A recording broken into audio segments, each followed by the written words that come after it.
This is the Netherlands. Happy month of May. We start with a really nice topic. Look at this music. I'm going to post it in comments so you see what is it to have a Dutch carnival for everybody who's international, of course, and is joining this event. Welcome. We host events every single week. Every Monday, coffee breaks with Maria, me interviewing one of our experts, and every Thursday we have a live webinar, workshop, or now we're going to start with something called expert demo. Really interesting format. It's like the experts are sharing their screens talking about how to get things done. Boom. So we're going to have a really nice thing happening during the whole month of May. We have 10 events happening, and you're also going to see in comments the link to the full agenda of the month. So, because we are a Dutch company, Dutch-based company, I'm from Colombia. I'm in Colombia now at my parents' place in quarantine. And what can I say? I'm in the Netherlands. Yeah, I'm living in the Netherlands since 2012. Initially, I went there to study. And right afterward, I just went directly to the Chamber of Commerce because I had an existing company here. And I thought, well, why not to see what is this all about and find some clients there with my back then marketing agency, which now evolved into what you see now, the expert pool. We have over 40 experts helping entrepreneurs on you name it. We have now 10 categories of services, and today we're going to be especially talking about this experience, about everything that us as international we needed to do, me as Colombian and our guest speaker from Russia. We're going to share the experience and reply to all your questions. So it's not only me talking, it's also you interacting and asking anything. There's no stupid question, especially when it comes to immigration. Really. My situation, I was the weird one that was just starting a company among a lot of students that were just looking for jobs or whatever. And I didn't have anybody to ask anything. So my mission is to do something about it. And that's why also 7 days to go, we joined forces with the Holland Alumni Network and create something called Here to Start.nl with two as well. So Here to Start.nl. And actually the person that we're going to be talking today, our expert, is also part of Here to Start. And we're going to grab some coffee together with Masha. Masha, please. Oh, hi, Maria. Hello. Thank you for the nice introduction. Hello. I'm almost without any words because we have so many things to talk about that I was like, bam, bam, bam, bam. Many things to talk about, right, Masha? First of all, why are you drinking? Coffee break with Maria. Drinking Colombian coffee, of course. No way. Which one? Americano? Is it a black coffee like this one? Yeah, black coffee. Oh, Jin Masha. Masha, hello. Good friend, good expert. We have done everything together since a long time. We met through the Holland Alumni Network, I think, and we both came originally to study in the Netherlands, and we want to just share our experience because, as I said, normally this peer-to-peer part is really fundamental. This is what is not posted in the IND, in the immigration, in the immigration office website. You're not going to see that there. So we're going to tell you all the gossips, all the tricks and tips to, go to the Dutch market as an entrepreneur. So Masha, let's get started. A little introduction about yourself, first of all. I said so many things, but I want to hear from you. And change a little bit the Dutch music so we can focus. Enjoying it so much. Dutch Carnival is really, I need to dance about it. So let's go with some jazz music. Tell me, Masha. Yeah, perfect. Well, thank you for the introduction, Maria. So I'm going to tell a little bit about my journey. So I came to the Netherlands about 6 years ago. And since then, I've been on, I think, 4 types of different visas. So first I was studying, then I was searching on basically what to do next in my life. And I've realized I don't really feel like going into the, corporate way of living. So that's why me and 2 of the other co-founders decided to go into entrepreneurship. So we wanted to create our new startup. That was back in 2016 when the new startup visa was just introduced. So we knew there was a possibility of getting this residence permit as a non-EU. So we went for it. And since then, we've been developing our company for the past 3 years. And we've been through, let's say, a lot of bureaucratic help. The transition from startup visa into the self-employed visa and how to find a Dutch investor or facilitator at the beginning. All of the things, we went through it personally, and we were one of the first ones in the Netherlands to get this visa. So now I think I can share. Look at this. Yeah. can be useful to those who are, let's say, either abroad and want to come to the Netherlands to start their own business, for those who are in the Netherlands but want to start their own business and are not from EU. So I think in those cases, I can really help with my personal experience. And I know Maria has been through a lot as well. So maybe we can combine our forces and That's guide the you plan. through This your way. picture that you see right now, these two ladies can help you actually Yeah, yeah. in everything. I applied because I came before the startup visa didn't, it was not even existing. So for me, it was straight going to the self-employed visa, and that was nightmare. Yeah, so now things are way easier, thanks. Yeah, things are way easier than before, still bureaucratic, still many things to do, but now we have situations that at least we can see a roadmap, we can see what has to be done, and the requirements are getting more transparent and easier to get for internationals, especially in the case of non-EU, because we study, after you study in the Netherlands, you normally have 1 year to search for a job. So during that time is the time that you're normally applying to the startup visa or to transition into an entrepreneur, entrepreneurial life in the Netherlands. Yeah. So just a reminder, this event is 100% live, as you can see. So please feel free to post any questions via comments as we get the conversation started, and then we have time to go through everything. Okay. So, Masha, first of all, where are you from? Exactly. I'm from Kazakhstan actually, but I'm ethnically Russian, and I've Yes. moved to the Netherlands when I was 17. So since then, I've been living here. Yeah, it's been a while. Oh my God. Yes. Okay. So we both know as Russian. I'm not. How do you say that? How do you say to my friend? I don't even know. Kazakh? Well, I'm So Russian. somebody It's from okay. your country that is Russian kind of Yeah.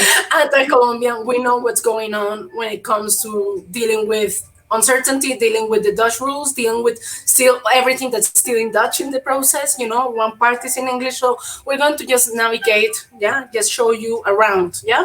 So first of all, just as an appetizer question, what do you need to consider when entering the Dutch market? Just Well, considering where to go, yeah. let's take aside the fact that right now Corona is bringing a lot of uncertainty to entrepreneurs. Let's look at this like Dutch economy is quite stable and people here have, let's say, higher purchasing power than maybe in other countries. But at the same time, Dutch people are quite, let's say, careful and selective, when it comes to products. So I think being transparent and having really, really done your homework, meaning you've done your market research well, and the Dutch reality is the first step. So not having like a business plan, but more or less having a market research is the first thing that you need to do. And of course, you need to know what kind of industries are booming, but you need to understand that you have a product market fit first. I think for anyone, that's how you validate your idea more or less before coming to the country. So let's talk about these two potential scenarios. We have people that are just starting, so they're thinking, oh, what can I add to the table, to the Dutch table, apart from nice cheese and lactose? So what can I do? And second, people that already have an existing business and they're thinking about scaling up. Yeah. So Yeah. scale ups and startups, they have different scenarios, but still for both, you need to start with market research and understanding how Dutch business culture Or, works. Yeah. yeah.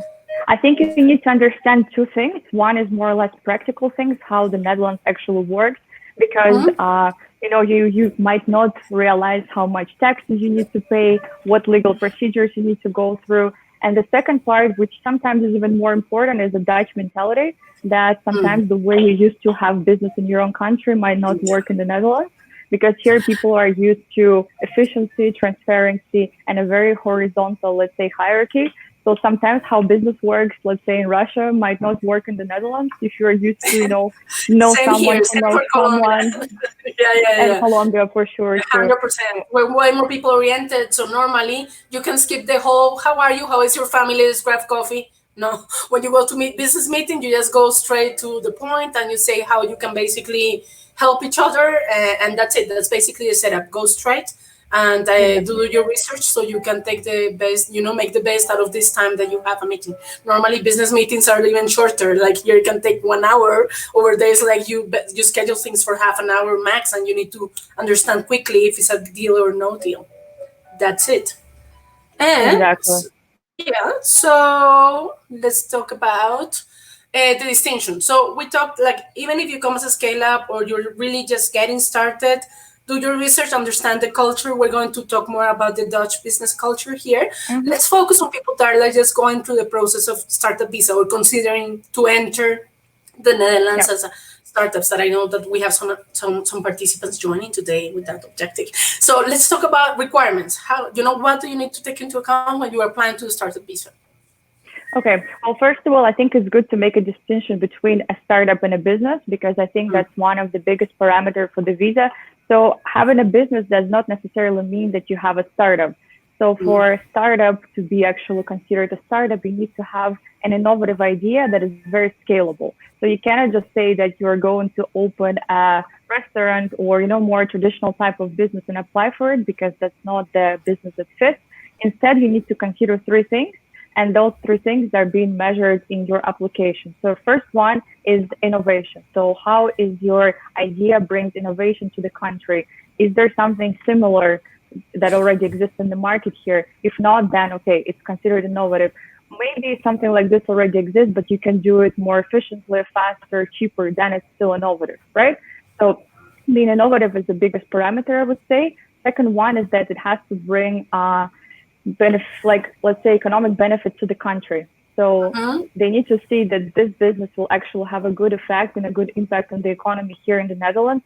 So that can be made in a different way. So you're solving some problems or pains that already exist in the country, or you show that you're going to have, a lot of open positions for jobs. So you will increase the employment. So you really need to show step by step how exactly you'll bring value to the country. Because if you just show that your business is going to generate money, that does not necessarily mean that it will be beneficial to the country per se. So you really need to think from the perspective of someone who considers your application looking for these benefits versus someone who is looking for, business value per se. And the third one is scalability. So startup versus regular businesses, that means you have to really make sure your business can go automated and fast very soon. So that's the three things that they look for: innovation, scalability, and a benefit to the economy. And that's how you Good actually recap. structure your business plan for startup visa. You really need to put it around these three things. And if you can prove that these three things are there, then I think you will have good chances of getting it. Great. But scalability equals tech components? Like, do Um, you need to have a tech, like tech to the core of your business or not I necessarily? would say that's one of the easiest way is to have tech component. But if you can show that through making partnerships around the country or with other companies, partnering up with something already big players, you can scale up very fast. That's also fine. You don't have to have the tech Okay. So component it's not like you developed. need to have an application or a platform that's doing X or Y. No. Because sometimes Uh, people think yeah, it can help, but it's not that if you don't have it, you Not a you must, no. cannot be eligible because it's about scalability, right? And it's about being Like innovative. my startup What's idea did not have tech component to it, but instead we actually showed that by partnering up with the key players in the industry, we can go scale up very fast. So that's how we okay? get our startup visa. But we had no developers in our team. We were not planning to invest into tech or outsource. So I would say yes, that's the first thing that comes to mind when you say scalable is Yeah, of invest course. into tech, but it's not a must. No. Okay. What was your business about when you started? You still have this business going on? Yeah, we still do. Yeah, it's What's the yeah? alive, of What is course. it about? It's difficult now in the times of Corona because our business was very much linked to physical locations. But yes, so we solved the problem of the scarcity of study spots in the Netherlands by partnering up with existing working locations and offices that have spare capacity. And we offered this spots to the students so they can study, paying a small fee for coffee, but also have, let's say, networking opportunities with the professionals. So when they finish their degree, they have a big network. So that was our idea, and that's how we got our startup visa.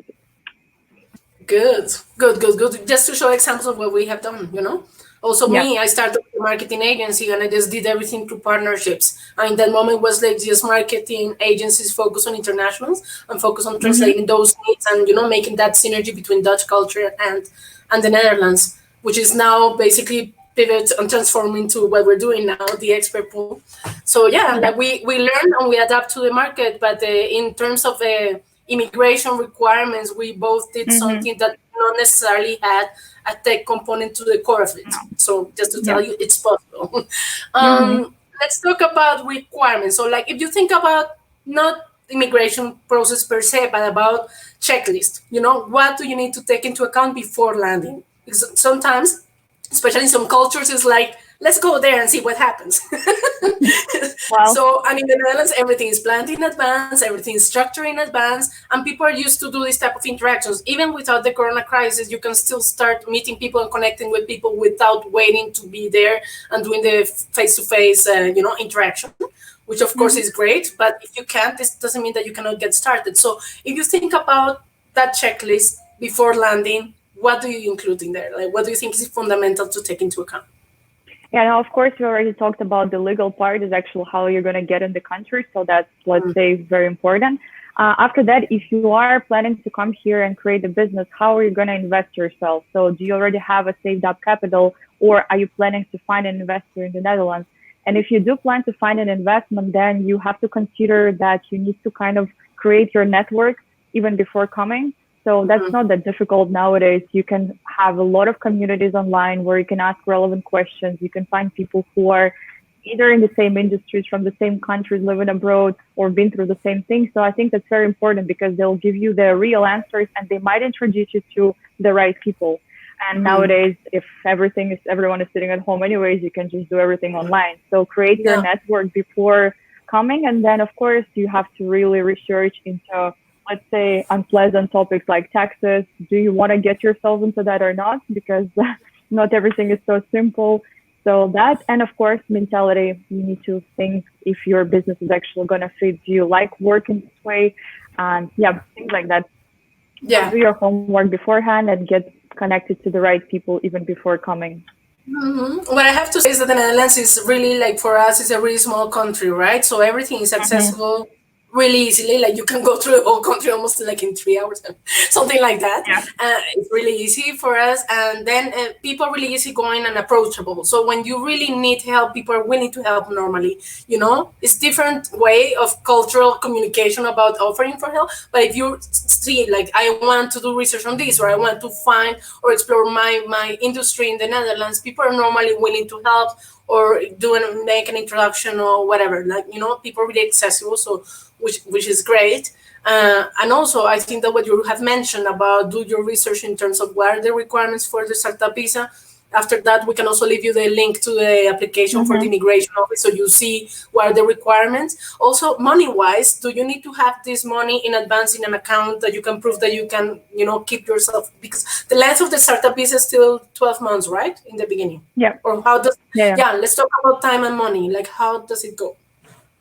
Okay, so basically, like when you apply for the startup visa, first the business component you need to prove it to the RVO, which is the, let's say, the department that is responsible for businesses in the Netherlands. But your money situation you need to prove to IND, so immigration part, and you basically need to show that you have enough money to survive, so to pay your rent and food and not live under the bridge. And for that, I think the requirement is something like 1,000, 1,200 maybe, or 1,000 something per month. And you can show Hmm. it in different ways. You can show that you have savings, for example. You can maybe say that you have a guarantee from someone who is helping you out. You cannot work, let's say, part time on your startup visa. So it's not like you can say, okay, I'm going to work in a restaurant or in Zara 20 hours per week. You cannot do that. Instead, you just need to show that where you're getting the money from, how you're going to survive. In And that's advance. basically Yeah, so you need to show like exactly. your a bank statement or like a proof Yeah, that you have sufficient funds for 1 year based on the yeah, monthly income yeah, indication. Yeah, the minimum. yeah. But let's make a distinction. You don't need to show that you have money for your company. You need to show that you have money for yourself. So For your yourself. company can have like zero investment. You don't have to show that your company has been making any revenues. You just need to show your future projections. So to show that this is the way we're going to make money, but your company does not have to have anything when you apply. Okay, clear. So yeah, Mm-hmm. and that is for 1 year. And what happens afterwards? Like, let's say you execute your business plan during the first year, and then what happens? Okay, so basically, well, it depends on how your startup goes. I hope you will not fail, but your startup depends on your facilitator, and that's the person who actually takes responsibility for you as a mentor. So he needs to guide you through the whole year and help you out as a as a mentor. He might have to be like, he might be your investor, but he doesn't have to be. So at the end of this year, at the end of 12 months, your investor, or let's say mentor, needs to say, was it a successful year or was it not? And all he has to do is to write one A4 paper saying that, okay, we've achieved this milestone, the projections are good, I give my word it's been a successful year. And after that, you can apply for a self-employed visa. So self-employed visa is already for 2 years, and gives you like a bit more rights. It's a bit more permanent. So that's Yeah.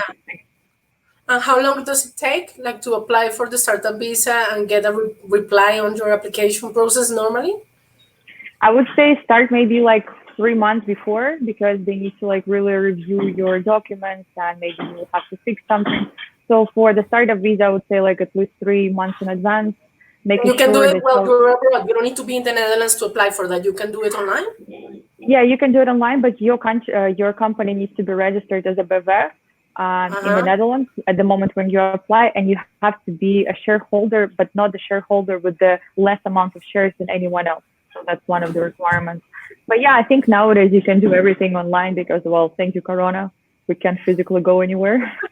So for sure, if you're abroad. Yeah. Yeah. Mm-hmm. Okay, clear. So basically apply in advance and make sure that you have already a company, a legal entity existing in the Netherlands. What Masha was mentioning about a BB is a specific legal form, like saying, like, a legal form that is equivalent to a limited liability, yeah. Mm-hmm. And basically that's it. So yeah, just make your research and make sure that you have a way to prove that you can basically keep yourself going through like all these 12 months when you're basically validating your idea, your business concept in the Dutch market for the first 12 months. And with the help of this facilitator, who can be a facilitator? How can you find this facilitator, the mentor? Yeah. Okay, that's an interesting question, because most of the people, when they think about it, they literally go on the IND website and they search for all the facilitators that exist. And a lot of them are, let's say, incubators, accelerators that are official facilitators. But if you decide to go into this direction, of course, maybe it's a bit easier. But of course, there are some companies that don't want to go into this incubator. So they want to search for, let's say, an investor and a facilitator at the same time. And I would say then you really need to just research your industry, and instead of going looking for some generic investor mentor, you need to get acquainted with your industry. And then after that, maybe you'll find some people who are interested or who can guide you to someone who is a key player there, and he maybe will help you out. I think there is no standardized way of doing it. Of course, there's a list of accredited facilitators. But that person, let's say that you have an amazing idea and you find the right person for you to be your facilitator, and really lucky, he can also be your investor, like you had actually. That story was amazing. That needs a coffee break by itself. But the point is, like, you find this facilitator and investor, and then even if that person is not yet officially, a facilitator in front of the immigration, then he can do the whole process for you to work together on this, right? If he meets the requirements. Because you need to be listed as an official facilitator. It can't be that I just say I want to become a facilitator. There are some requirements, to prove that you can actually help startups like that, in that way. Exactly. So that's another thing. But yeah, you can or check the list or do your research and find somebody who wants to become your facilitator through the whole startup visa process. Yeah. And normally you establish a relationship not only for that year, of course, then you're in touch for good, and that's a really good local connection to land into the Dutch market. Yeah. So I want to know something. So let's talk about Dutch people. My favorite topic. Let's gossip a little bit. Favorite topic. So how is it like having Dutch clients and partners? Like, how does that look like, coming from different culture, like the first times that you need to deal with establishing those partnerships to grow your business or finding Dutch clients? How is it? Like, how was the experience of, acquisition or staying, like developing that relationship? Yeah. Well, I think Dutch people are amazing to work with. They're very straight to the point. They're very efficient. And at the same time, they're very direct, which is good because you will never experience something like backstabbing like you could see in other countries. If they have an issue with you, they'll come directly to you and they'll tell you that something is wrong. They will never go telling other people about that. They'll actually be very direct. Sometimes you can be like astonished how direct they are. But I think in terms of business and work, that's for the best. And at the same time, like I don't know, I think they just have really good work ethics, and they're easy to work with, and they will not be like, for example, they won't see the big difference between a person like, let's say, your nephew and a stranger who is offering business. So they will not try to give a preferential treatment for any friends or families. They'll actually be very rational about it, and they'll give you a chance and listen to you at, yeah, doesn't matter what. So they don't have this kind of hierarchy or, you know, like friends to friends relationship in business. They're just very like rational, efficient, and direct. So Yeah. I don't know. It's amazing, I think. Another feature that I think that is important to mention is confidence. Dutch people are confident. It's That's like true. I tell to all Colombians and to all non-EUs, like chin up, because Yeah. sometimes people are like, oh, my English is not so good or whatever, whatever, and they just come from a low position to the Netherlands. And you know what I normally say and advise is like really know who you are and more beyond your credentials, beyond I have done this or that. You know, like just know how to stand in front of somebody who's almost 2 meters tall. Yeah, because they're the highest people ever. So you have tall people, but they're really approachable, as I said, and as we said now with Masha, and we shared both the experience of getting, you know, Dutch companies as you know, as partners or clients, and they're all really willing to help. And if you know what you're talking about, they will listen to you. That's it. It doesn't matter if it's Maria Sure. or Masha or your cousin. They will know that you're saying something that can add value to what they're doing, and they're 100% transactional in their mindset. So they think, this can be a win-win situation or not. They're traders by nature, you know, people in the Exactly. Netherlands are traders by nature. So if you know what you're talking about, they will listen to you. Doesn't matter who you are, how tall you are, or whatever. Yeah. Yeah. So just go for it. I think that is a matter of understanding that it's not like in your country. That's the first thing that we need to remove from our mindset, I think. That's true. And let's talk about some practicalities about living in the Netherlands. How's life in the Netherlands? What do you need to know as a starting entrepreneurs when you're just landing, like about everything, housing, airports, commuting, the price of things? How much is a coffee? How much is this amazing Colombian Well, coffee? life is expensive, so that's true, and it's very difficult to find houses sometimes. But at the same time, in Holland, there is no such thing as a big inequality gap like there is in Russia or in Colombia. So no matter like what, you're always going to be like fine in the middle average with, you know, like earning. So in that sense, like you're going to have a high level of living. You're not going to earn way too much or way too little. I think it's just comfortable life in general. If you're going to find like a good spot, you'll be very safe, secure with a high level of living, paying a lot of taxes. Probably you just like have to pay your health insurance, premium health insurance for your business, your corporate taxes, personal taxes, but at the same time, you get like amazing country with an amazing infrastructure. We have done it, so I'm just talking about my pains. No, but that comes with a price that like you get amazing infrastructure, transport system, you know, like all of this. You can bike everywhere. You can bike from one country to another country. You can go cycling if you have very good physical condition from the Netherlands to Belgium. Grab your beers, go back. You can always do it. No pollution. No people stealing anything from you. Well, they only steal bikes sometimes. Bikes, yeah. That's it, but your phone is not going to be stolen. So yeah, basically it's a really nice country, small, everything's organized, everything works. It works for work. I think it's the conclusion. Netherlands works for work and it's full of internationals. Look at us. So we have friends from everywhere, even in the expert pool. Most of the experts are international, based in the Netherlands. We also have Dutch people. They're really happy to their international mindset. Especially in cities like Amsterdam and all these, of course, they're used to internationals. So what we do is that we basically join forces rather than saying here internationals, here Dutch. The best thing that you can do ever, find Dutch friends, find Dutch clients, find Dutch partners. That's what we did when we co-founded 7 Days to Go. Initially it was with Sven, and he's like 100% Dutch, and I really understood it was way faster for me to learn how to deal with, Dutch people. Now we have to wrap it up because we have like 1 minute left, but I see that we still have some questions, and I invite you, Masha, to stay longer because we're going to reply via comments as well. I will just read the questions. Do you get more than one chance when the startup visa doesn't go through? For example, if you don't do it in the first time, can you apply again, or you can say I have an objection? Yes. You can object, of course, always Always object. object and say I disagree because of this or that. Yeah, that's the Mhm. first answer.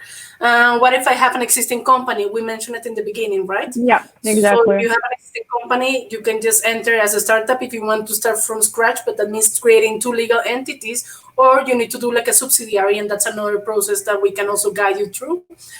Also within the expert pool, we have immigration lawyers, we have everything that you need, also tax accountants, whatever. The role of Mhm. Masha, and that's what I love her, is the peer-to-peer part. So that's why we're also offering 15 minutes free call, so you can Mhm. continue a conversation with Masha and just ask everything. We have been through the process. She can really tell you step by step what do you need, or just check or review what you have so far. So take advantage of this 15 minutes call. Yeah. And thank you, Masha, for your time. Thank you, Thank you Maria. for this. Thank you for this. I think that we both can really help a lot of people, and that's why we have these type of spaces, and also like these events, and we're going to continue hosting things. Actually, Mhm. in next Monday, we're going to focus on Dutch language and culture with Ooh, our expert, our Dutch expert, that is focused only on helping entrepreneurs to do the whole thing about language and integration, which is also very important because we do everything in English, but do things in English in a way, in a business setup or professional setup, is fundamental also for both Dutch and English. And I have to say, if you speak Dutch in the Netherlands, plus, it's a that's very bonus. You true. can do everything in English. That's also something important to mention. But if you speak Dutch, you will get things better, faster, easier. That's 100%. So Very I true. encourage you during these times to, switch a little bit your Netflix off, start learning Dutch. That's something that I say to everybody. Yeah, it's a good advice. We also have language courses now in the expert pool for professional use. So yeah, you will meet Amazing. next time and continue conversation with Masha. And that's that. Thank Okay. you, Masha, for everything. I invite everybody. We're starting May. We're going to also post the full agenda and tell you more about the diversity of events that are coming up next. Just to mention quickly, we launched in Spanish last month. So we have two events, 2 events per month. Masha, you can also do Spanish, right? No, no, See. no. By the way, Masha speaks perfect Spanish. She will do it one day. I know. See, see. So we have 2 events per month in Spanish. The next one is coming up with Catalina Quintana. We're going to continue a conversation about e-commerce and websites, but from legal perspective. What do you need to take into account when it comes to privacy policy, terms and conditions, campaigns that you do, everything about legal framework. That's happening this Wednesday, also in this format, live Q&A. So prepare your questions. Go to the event. We're going to post it now in comments. I think it's posted now. And second, we have Melanie, our Dutch expert. We're going to talk about business fundamentals on a webinar, and we also prepare a really nice bootcamp around it. So please join our events and stay tuned.